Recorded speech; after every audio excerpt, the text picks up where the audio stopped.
तत्वज्ञानी मनुष्य विद्वान ब्राह्मण और विनम्र साधु को तथा गाय, हाथी, कुत्ता और नरभक्षी को एक समान दृष्टि से देखने वाला होता है।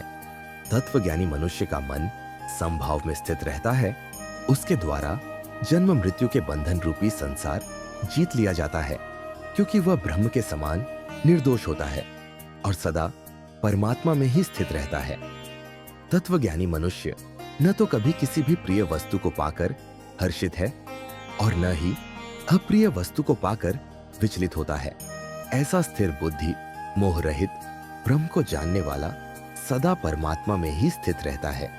तत्वज्ञानी मनुष्य बाहरी इंद्रियों के सुख को नहीं भोगता है, बल्कि सदैव अपनी ही आत्मा में रमण करके सुख का अनुभव करता है। ऐसा मनुष्य निरंतर परब्रह्म परमात्मा में स्थित होकर असीम आनंद को भोगता है।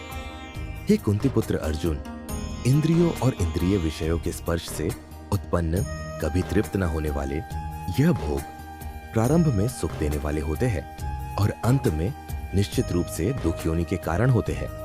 इसी कारण तत्वज्ञानी कभी भी इंद्रिय सुख नहीं भोगता है। जो मनुष्य शरीर का अंत होने से पहले ही काम और क्रोध से उत्पन्न होने वाले वेग को सहन करने में समर्थ हो जाता है, वही मनुष्य योगी है और वही इस संसार में सुखी रह सकता है।